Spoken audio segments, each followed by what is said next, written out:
Granolah defeated Goku in Dragon Ball Super Manga Chapter 73, but coming up in Chapter 74, Vegeta will test his might against Granolah.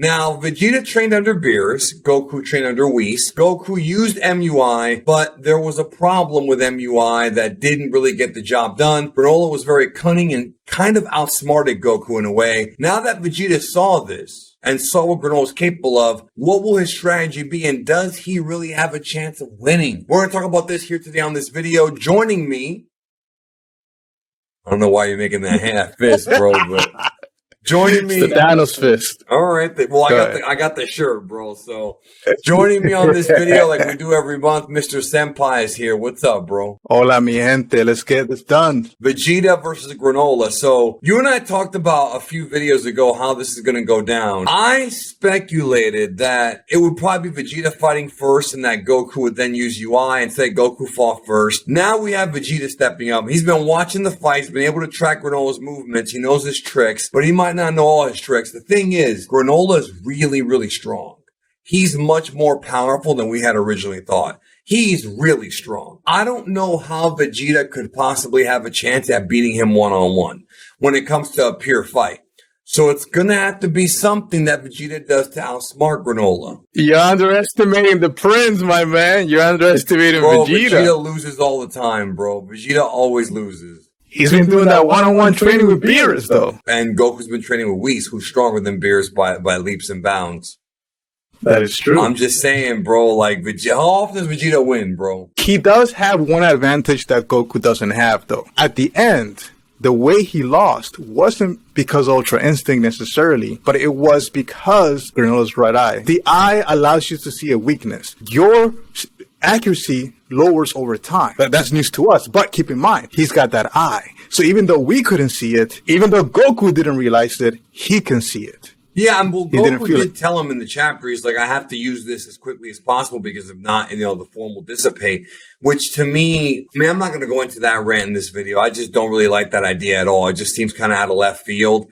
And it just seems that even though it may have been teased, it just really takes away from how cool UI is. How can Vegeta beat this guy, bro? There's a way. There is a way, but it's not going to be through brute force. It's not going to be through strength. I don't see how that's possible. There's force spirit fission. That's the technique. So every time Vegeta lands a punch, Granolah may not realize it, but he's getting weaker. He's losing some of his ki. And then Vegeta can use that ki for himself, or he can use it to bring back Goku without having to spare that extra senzu bean, because they only got one left. They do have the one left. That's gonna play a role at some point. I hope they don't give it to Granolah. Please don't give the senzu to Granolah. Please, Goku, because you know how they are.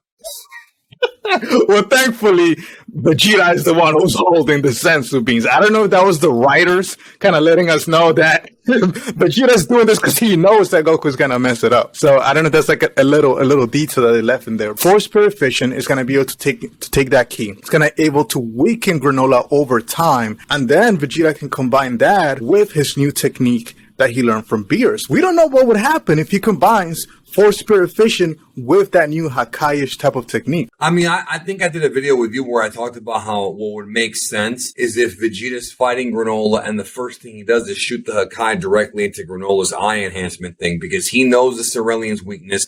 He knows what makes them stronger. He has a whole history with this race. So I think that having Vegeta do that and blow out Granolah's eye, that may lead to Granolah either not being able to see or not being able to see as clearly as he used to, or just him kind of panicking, because even though he has all that power, he doesn't have the fighting experience that Goku and Vegeta do to properly use that power like they would. And I feel like that's going to be a big factor going forward in this chapter. I think the inexperience of Granolah will factor in, but I got to tell you, he looked really good against Goku. I mean, I was not expecting him to fight that well, not just strength-wise, but like intellect-wise.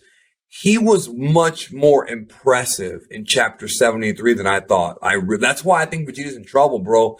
He's going to have to use his brain because he's not going to be able to beat this guy one-on-one. I don't see that happening. Vegeta, who is calm, versus Goku? Who is a better strategist? I mean, it just depends on the time period of the series, because originally you would think it would be Goku because he's learning those techniques, but as time has gone by, Vegeta now training with the Yard Rats, it's tough, man, because I don't know, I could see Vegeta. Well, here's the thing is Vegeta has an advantage because he watched Granolah fight, so he can see things. That is an advantage. I, however, don't think he's going to defeat Granolah. I think the fight will be interrupted. I think that this is going to be the chapter when the heaters do their thing. And Vegeta already knows there's something going on with them. So I don't think it's going to be a thing where Vegeta will defeat Granolah. They're going to be going back and forth. And then something will happen to stop them from fighting. And hopefully at that point, Granolah can realize, hey, these guys might not be the enemy. But let me ask you a question. Do you think this arc's being rushed? Somebody brought it up in my stream the other day.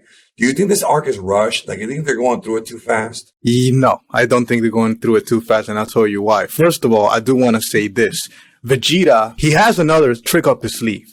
Mind games. He knows the weakness of Granolah, right? What happened to his race. And you saw a little tease of that in this chapter. So next chapter, as they're fighting, Vegeta's just going to be like, yeah, I killed your people, or your people are worthless, whatever, to trigger him and make Granolah lose his sense of control. It's being rushed if you think that this is the end. We're not even in the climax. We're reaching the end of the first phase out of 3 phases, I believe. The next phase is going to be Elec. Elec is going to show up. You're going to see the dragon, but I don't think that's going to stop the fight. The fight is going to continue. Elec is going to go off worlds. So there's going to be that storyline continuing, but there's also Frieza. So whether Granolah wins or Vegeta wins, one thing is for sure. Granolah wants to visit Frieza. That's going to happen regardless. Vegeta's going to defeat Granolah. That's going to force Granolah to, at the very least, listen to the person who beat him. Then they're going to realize, all right, you're not my enemy. That doesn't change the fact that Frieza is my enemy. So I'm still going to do what I came off here to do. Maybe I'm not going to kill you, Vegeta and Goku. I mean, I did lose, but I'm going to go off for Frieza. So that's going to happen one way or another. I don't think Vegeta gives a damn if Granolah kills Frieza. I don't think based on Dragon Ball Super Broly, he probably would prefer it. You've also got this guy running around Granolah they don't really know, who's got all that power. I mean, I'm not saying he's evil because I don't think he is. They don't really know this guy. They don't know what he's capable of. So difficult to say where they're going to go after that. But also one thing that keeps getting brought up time and time again, and I really hope the writers didn't forget about this because you and I have talked about this, and that's OG73. I mean, this guy's in the background somewhere. Like, I know they're waiting for probably the 3rd act, like you said, to bring him back in so that we kind of forget about him. But I really hope the writers didn't forget about him, bro, because that to me is the key to closing out the arc satisfactory. As I'm reading this thing, it's not captivating me as much as it should. The art is great, but the story's not really moving in the way that I was hoping that it would. Because we've had this whole anticipation for this particular fights. Although we did have Elec in the background, that was building up, but the anticipation wasn't there. It was just the build-up. This had the build-up and the anticipation together. So that's why it kind of feels a little bit rushed, right? Because everything was slow and then suddenly it hit us with the fight scenes. But you have to ask yourself, why didn't Zamasu use the Dragon Balls from this planet, right? He went out of his way to find Super Dragon Balls within 2 different universes. Why couldn't he use these Dragon Balls, right? And that's why I believe that OG73 is still in the picture, because maybe Zamasu realized if my wish is going to come at a price, right? Immortality, etc., it's still going to come at a price, but OG73 is not alive. The real reason is because when Toriyama wrote the Goku Black arc, he didn't know he was going to write this arc, because like I said in my stream the other day, they're writing these arcs arc by arc. You can tell that they don't have a plan. They have no idea what they're going to do after Granolah. You can tell because the way they've treated Ultra Instinct, it's like 3 arcs where you know that he has no idea what he's going to do after this arc. He might have an idea like, oh, maybe Sadala. They don't have a clue. So you're saying they realize like, oh, snap, this is OP. We need to kind of skill it. Like, we need to make something up to make it a little weaker. That's what I think. That's what I think happened, man. Because Goku shouldn't even be beatable at this point. Look how strong. I mean, dude, they even trained even harder. Like, I don't know. I'm not mad at it necessarily, but it's obvious that they're not planning these arcs way ahead of time. You should be able to literally go to sleep, and his body should still react on his own if he's in that Ultra Instinct But he can't even block the little titty twister thing that and then he couldn't even block that. Little titty twister. The little, it looked like he was gonna twist his titty a little bit, bro. He's gonna twist his tittle. The purple nurple, bro. I can see Vegeta like outsmarting him to win. I just don't see Vegeta actually being able to do much damage on Granolah because of how strong he is. I mean, dude, Granolah is really powerful. I mean, I could see him maybe hackaiing one of his limbs away or something like that, and then Granolah's like, "Oh my god, I lost an arm." Something like that, maybe, you know, but I don't see him straight up killing him. I don't think Vegeta's gonna kill this guy. Something's gonna happen with the heaters, bro. I think we already saw one panel of the heaters this chapter. Goku lost 3 times against Granolah, if I'm keeping count so far, right? Or 4 times. If you want to count them as separate fights. Why did he lose every time? It was because the pressure points. If it wasn't for those pressure points. Titty twister. The titty twister, right? I mean, multiple times throughout this last 2 chapters. Goku has gone down because of that. But how can Vegeta block that if Vegeta does not know UI? You answered through this conversation. The eye. Well, without the eye, go after that that's his biggest advantage. So now, without the eye, are we really seeing 2 equal fighters? Or maybe does Vegeta now suddenly have a slight advantage? Or at the very least, equal I think footing? It would bring Granolah down. He would still, but here's the thing. If Granolah is this strong, Vegeta could sit there and punch him for hours and it won't even hurt. Boom, boom, because of how strong he is. Like, Granolah's so strong. I would like it if he took out the eye and then he hit him in the nuts, because then at least... No, I would like that, because then at least it's like, whatever, it's a fight, you know? Like, we're not friends. And it's still, and that's classic Vegeta right there. Just go for the nut shot, you know? And then Granolah's holding his nuts, he goes down, then at least it's like, okay, now it makes sense that he beat him. Fight dirty, I mean, dude, Granolah made a wish to be the strongest. Goku and Vegeta trained for years. This dude made a wish. I think you could fight dirty on him a little bit. He might have the strongest nuts in the universe, though. So I don't know if that's gonna... You're right. You're right about that, bro. That's gonna be my wish. I want to have the strongest testicles in the universe.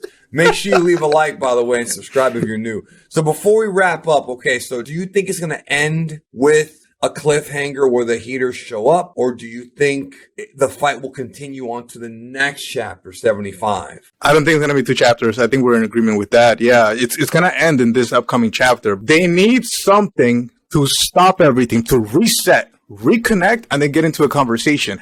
If Granolah wins, he said, I'm going to kill both of you. Granolah has a clear goal. Kill these guys and then get the hell out of here and go after Frieza. So you need something to interrupt that. Yeah, it could be Alec. I don't think Granolah cares. Freaking dragon in the sky. It could be a shot to the nuts, bro. That's what I want it to be. How many times have we seen that in Dragon Ball? Only a couple times. Ever. So why not give us another one? And I think Alec has a bigger plan. So his plan is not to, use his Dragon Balls and then fight Granolah and Vegeta, right? And his plan is to get the hell out of there, whatever his mission is. So that's why I think something needs to interrupt this fight. And Vegeta is the only hope for that. When Granolah gets his eye thing destroyed, Hakai, I think he's going to freak out. Like, I don't think he's going to lose power, but I think he'll have his own kind of freak out where he's not going to know what to do and he'll like panic. You know what I mean? Like, that's what I think will happen. I think we'll see him panic. Not necessarily lose as far as power goes. I refuse to believe Vegeta's stronger than him. He's not. I mean, I'm sorry, but he's not. He's not even stronger than Goku. He is not stronger than Granolah.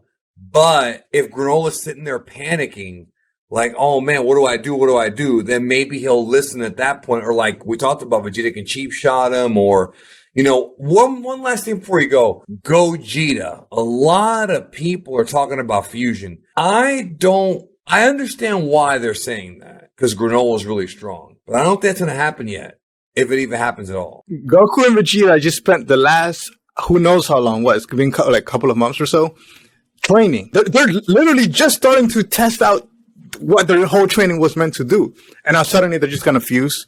That completely disregards the training, makes that completely irrelevant. I think it's way too soon. But this is Toyotaro, bro. I mean, you got a point there.